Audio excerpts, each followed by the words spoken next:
The race remained in the Pyrenees on stage 10, 4 giant mountain climbs, including the Col de Tourmalet at 7,000 feet and ending with 6,000 feet up the Super Bagnères climb above Luchon. With an afternoon start in Courtrai, the sun is already at its hottest. The heat will make the climb seem even tougher. The pack rolls gently out of town. Before one of the gendarmes holds aloft a French tricolour to give the official race start. Everyone is nervous, especially the drivers of the team's technical support cars who seek their correct spot in the following caravan.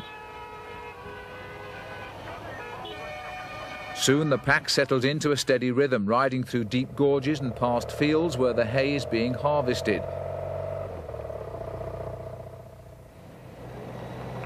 The stage is only 42 minutes old when the real climbing begins, and a breakaway group forms immediately, led by the second French favourite, Charlie Motte, of the RMO team.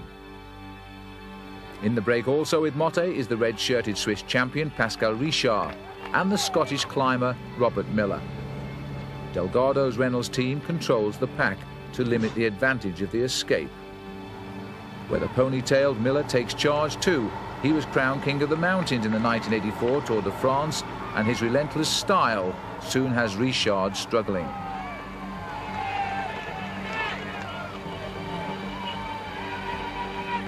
With 3 miles of the Tourmalet still remaining, the Swiss champion is dropped. There are no second chances on such a long, difficult climb, and Richard is gobbled up by the pursuing field.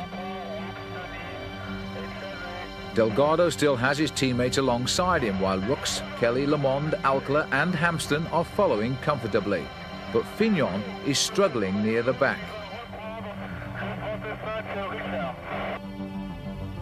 Miller's speed at the front of the break is relentless, and Motte can only follow in his wake.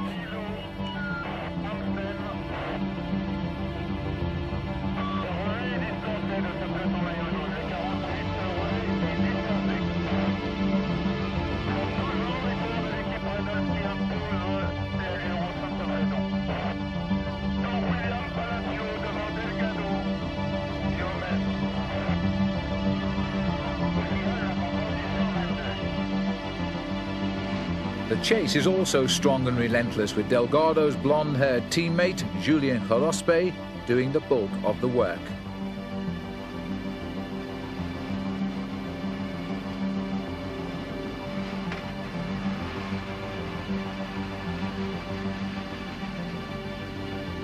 And Miller and Motte can't push their lead beyond a minute. It's proving a magnificent tussle.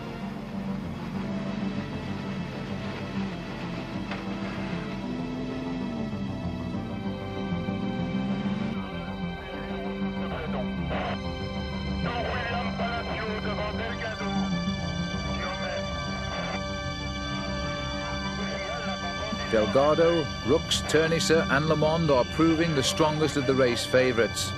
Miller is still the stronger of the 2 leaders as they near the top of the 7,000-foot summit. Motte grabs a newspaper in preparation for the drop.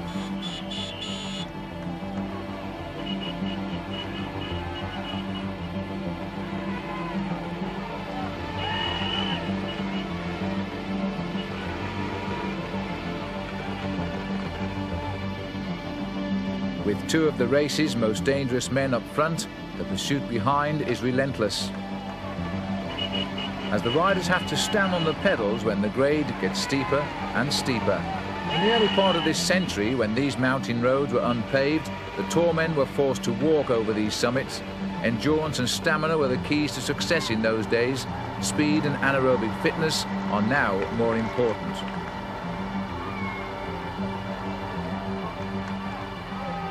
And today it's Miller who's proving the fittest.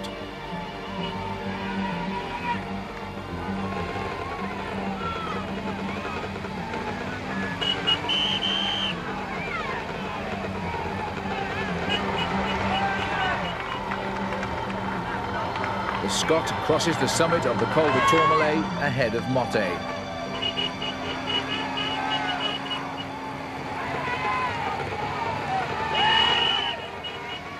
Half a minute behind, another ex-king of the mountains, Lucho Herrera of Colombia, bursts from the group, and Ternisser goes with him.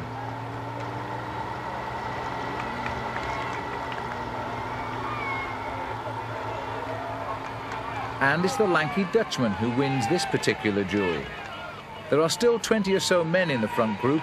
The other 170 are scattered down the mountainside, and 18 of them won't even survive this destructive day.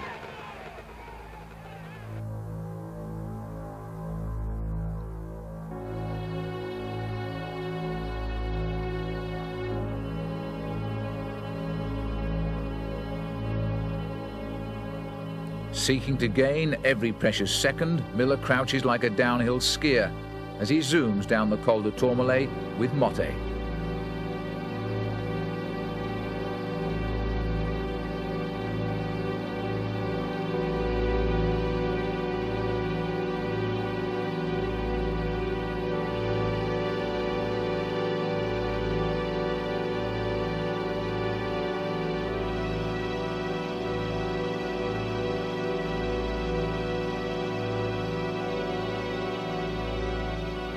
This a breakaway in true Tour tradition. The two leaders extend their lead to a minute by the valley town of Saint-Marie-de-Campagne. And this is where the counterattacks are coming thick and fast. After his teammate Gorospe takes a flyer, Delgado himself breaks clear of the Le Mans group.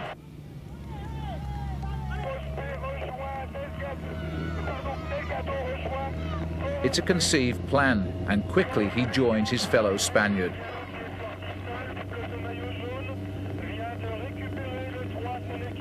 Gorospe does all of the pacemaking for his leader as they gain ground with every stroke of their pedals.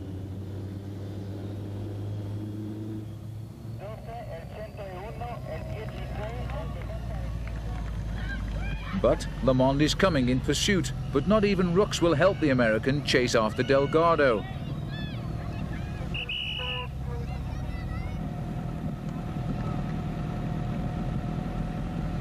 While Fignon, well, he's struggling in another group 200 yards behind. They eventually close the gap, but only after a hard struggle. And when the two groups merge, the pace slows dramatically. It looks as though Delgado's escape is proving successful.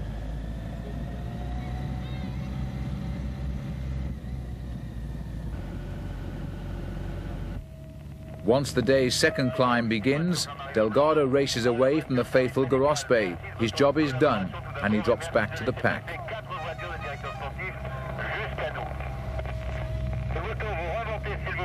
Launched so well into the lead, Delgado soon bridges the gap up to the two breakaways.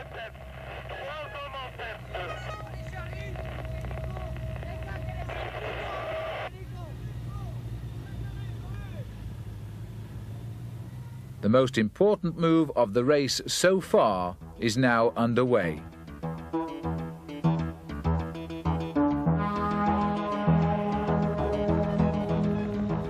The most dangerous move, too, to depose Greg LeMond as leader of the Tour. With this climb, the Aspin, and two others to come, the riders in the main group seem afraid to commit themselves to an all-out chase. Rooks sets a steady tempo, but the teammates of Motte, Miller and Delgado try now to disrupt the efforts. Their tactics work. The pace slows, and many riders who are dropped on the Tourmalet are back in the group. But there's no slackening of the pace in the front. Delgado, Motte, and the remarkable Miller are focused on the finish, still 40 miles away. They cross the Aspin summit.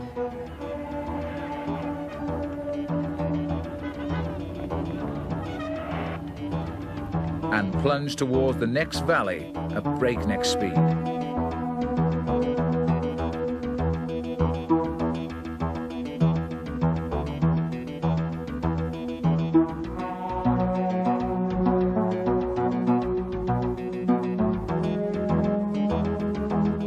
Back on the mountain, the crowds wait more than 2 minutes before the Le Mans group comes into sight.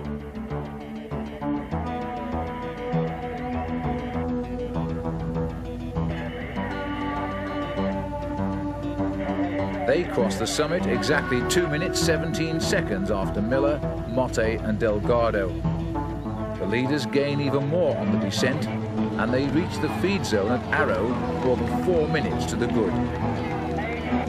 Miller grabs his food bag and restocks his pockets, knowing that he'll need every last ounce of energy on the 2 climbs which lie still ahead. The Scotsman again makes the pace up the 3rd climb, the Peyresourde, taking the trio farther and farther in front. When the now 60-strong pack appears, the gap has increased to almost 5 minutes.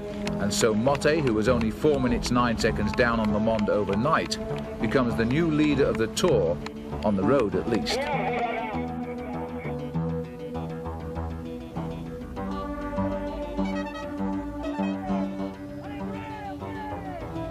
It's no wonder the French fans are happy, and they shout encouragement to Motte as the leaders approach the Peyresourde summit.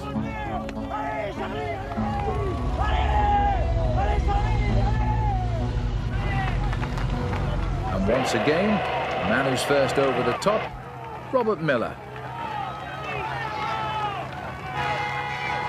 They always refer to Robert Miller as the man of the Pyrenees. He has twice won in these mountains, his first ever stage win in the Tour de France in 1984, coming after the descent into Luchon. Now, ironically, he'll finish on a mountain top high above Luchon, the Col de Superbannière.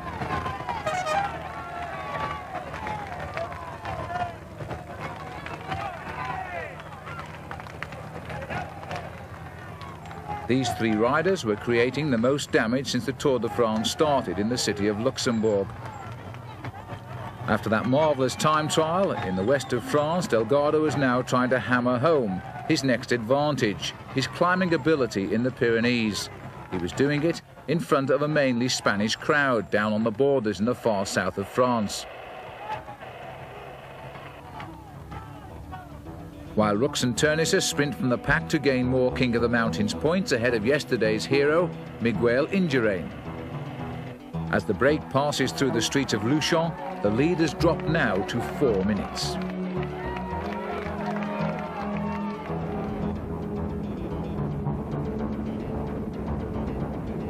Motte and Miller have now led the stage for almost 3 hours, and they still have to tackle another 4,000 feet of climbing to the finish at Superbannière. A counter-attack is now launched by Dutch teammates Rux and Ternisse. They quickly pull away, causing Fignon in the lead here to take up the chase ahead of the Americans Hampsten and Le Monde. Also in this group are the Mexican Alcala, the Spaniards Marino Lajarreta and Alvaro Pino, Gianna Bugno of Italy, and the French champion Eric Caritou. Every man is now digging into his physical reserves.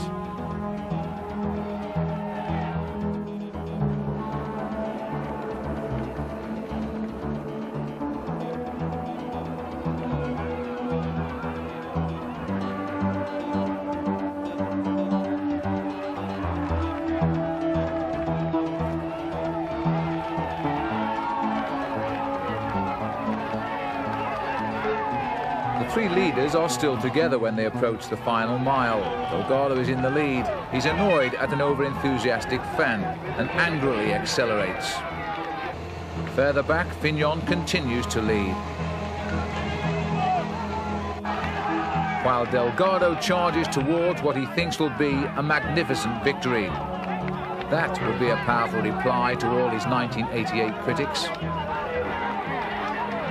Motte has been dropped, but Miller inches his way back to Delgado. Now you see why Miller's known as the man of the Pyrenees.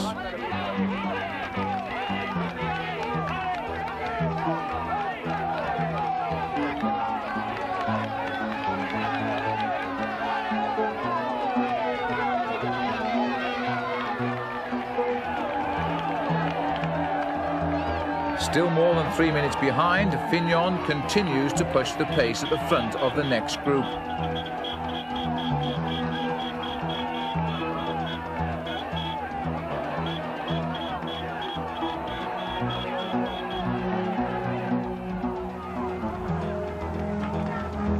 while the battle up front continues in earnest as Pedro Delgado responds to the flags from northern Spain.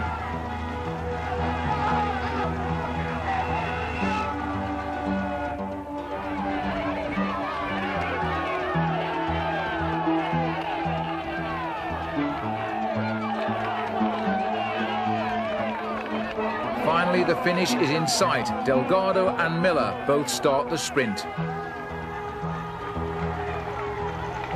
And remarkably, it's the 30-year-old Scot who starts to pull away and win what has been a superlative stage. This is the third time that Miller has won a Tour stage in these mountains, and this was certainly the best. Motte comes in 19 seconds behind, and he will move into third place overall. Back in the group, the battle for the yellow jersey is at its height. Fignon, lurking at the back, suddenly surges past the other four men.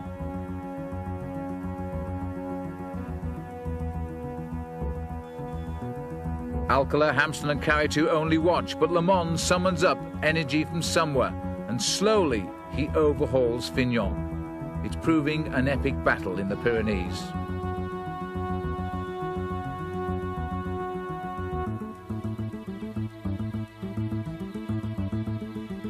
Laurent catches his prey, but he seems to be struggling. Overnight, these two riders are separated by just 5 seconds. It is still possible for Laurent Fignon to take the leader's yellow jersey away from the American Greg LeMond. Fignon continues keeping the pressure on.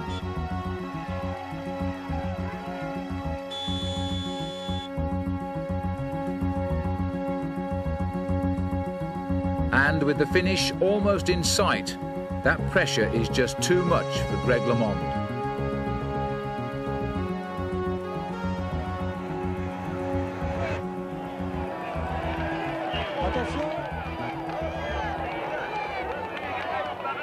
LeMond is joined by Andy Hampsten and Raul Alcala.